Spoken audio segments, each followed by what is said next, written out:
BJP గద్దె దిగితేనే సమస్యలు చక్కబడతాయని CPI జాతీయ కార్యదర్శి నారాయణ అన్నారు. తిరుపతిలో ఆయన మాట్లాడుతూ దేశంలో ప్రధాని గ్రాఫ్ పడిపోయిందన్నారు. గతంలో కంటే బీజేపీ సీట్లు 240కి పడిపోయాయన్నారు. నితీష్ కుమార్ లేకుంటే కేంద్రంలో బీజేపీ వచ్చే పరిస్థితి లేదన్నారు. ప్రజల్లో బలం ఉంటేనే అధికారంలో ఉంటారని చెప్పారు. పక్కనే ఉన్న బంగ్లాదేశ్లో జరిగిన ఘటనే దీనికి ఉదాహరణగా చెప్పుకొచ్చారు. బీజేపీ పాలిత రాష్ట్రాల్లో ఘోరాలు జరిగితే మూసిపెడతారన్నారు. కేంద్రంలో బీజేపీ ప్రభుత్వానికి మద్దతును చంద్రబాబు ఉపసంహరించుకోవాలన్నారు. గురువును మించిన శిష్యుడిగా తెలంగాణ సీఎం రేవంత్ రెడ్డి నిరూపించుకుంటూ దూకుడుగా పాలన చేస్తున్నారని ఆయన చెప్పారు. అదే చంద్రబాబు సైతం నిరూపించుకోవాలన్నారు. బాబుకు శబ్దం ఎక్కువ, పని తక్కువని వ్యాఖ్యానించారు. సీఎం చంద్రబాబు ఇప్పటికైనా ప్రత్యేక హోదాపై కేంద్రాన్ని నిలదీయాలన్నారు. మనకి ఇప్పుడు చెప్తున్నారు. నిర్మలా సీతారామన్ ఏమనింది మొన్న, మేము అప్పు ఇప్పిస్తున్నాము, గ్యారెంటీ మేము ఉన్నాము, అప్పు ఇప్పిస్తామని చెప్పింది. నిన్న ఇంకొక మంత్రి, ఏం మంత్రి అతను, పవర్ఫుల్ మినిస్టర్, నేను ఫ్రీగా ఇచ్చామంటున్నాడు. నిన్న వచ్చి మినిస్టర్, ఇంపార్టెంట్ మినిస్టర్. అంటే దీన్ని బట్టి ద్వంద్వ ప్రమాణాలు ఉన్నాయి.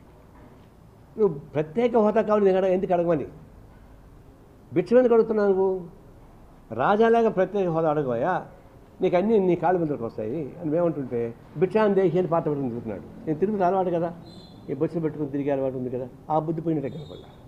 ఆయన జరగలేదు, కానీ ఇక్కడ సాంప్రదాయం ఉంది. ఈ పేంగాణి బొచ్చులు తిరిగేది అట్లా పేంగాణి పాత్ర తీసుకొని 3 నావలు పెట్టుకుని పోయి అడిగి ఇస్తారా వాళ్ళు? యాజ్ ఎ కాన్స్టిట్యూషనల్ రైట్ నాకు ఇస్తావు చేస్తావా? ఎందుకంటే నీ మీద ఆధారపడుతున్నాడు.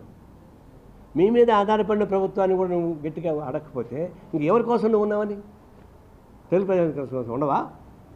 ప్రత్యేక హోదా రాకుండా భిక్షం ఎంత పెట్టినా, ఎంత బంగారు గిన్నెలో పెట్టినా అది భిక్షమే. ఇప్పుడు బంగారం తట్లో పెట్టాడు, కానీ అది ఉండదు. ఈ విషయంలో ఎందుకు గట్టిగా ఉండలేకపోతున్నాడు?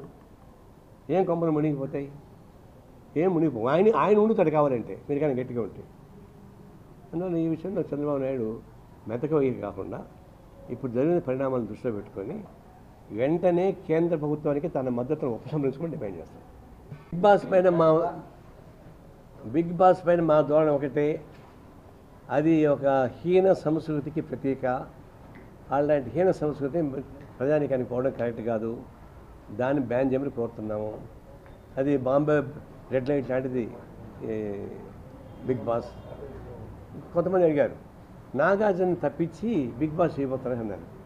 నాగార్జున ఉండినా ఉండకపోయినా బిగ్ బాస్కి మేము వ్యతిరేకం, నాగార్జునకి మేము వ్యతిరేకం కాదు. నాగార్జున నేను ఎక్కువ చూస్తాను కదా, అందువల్ల నాగార్జున పైన నాకున్నటువంటి ద్వేషం కాదు. బిగ్ బాస్ ఆయన పాల్గొన్నాడు కాబట్టి నాగార్జున అంతకుముందు ఎప్పుడు అన్నాను నేను ఏమన్నా? బిగ్ బాస్లో ఆయన చేసినటువంటి ఘోరాలు చూసిన తర్వాత నోరెత్తాను, అది ఇంకా కంటిన్యూ అవుద్ది. రేపు బిగ్ బాస్ ఆయన తప్పించుకుంటే మాకు సంతోషం, వాడిని పోయే వాళ్ళ నాన్న పేరు నిలబెట్టి అనుకుంటాం. వేరేవాడిని పెట్టానుకో మేము అన్ని కూడా అట్టే ఎక్స్పోర్ట్ చేస్తాం. బిగ్ బాస్కి మేము వ్యతిరేకం తప్ప వ్యక్తులకు వ్యతిరేకం కాదు. మనకి ఇప్పుడు చెప్తున్నారు. నిర్మలా సీతారామన్ ఏమనింది మొన్న, మేము అప్పు ఇప్పిస్తున్నాము, గ్యారెంటీ మేము ఉన్నాము, అప్పు ఇప్పిస్తామని చెప్పింది. నిన్న ఇంకొక మంత్రి, ఏం మంత్రి అతను, పవర్ఫుల్ మినిస్టర్, నేను ఫ్రీగా ఇచ్చామంటున్నాడు.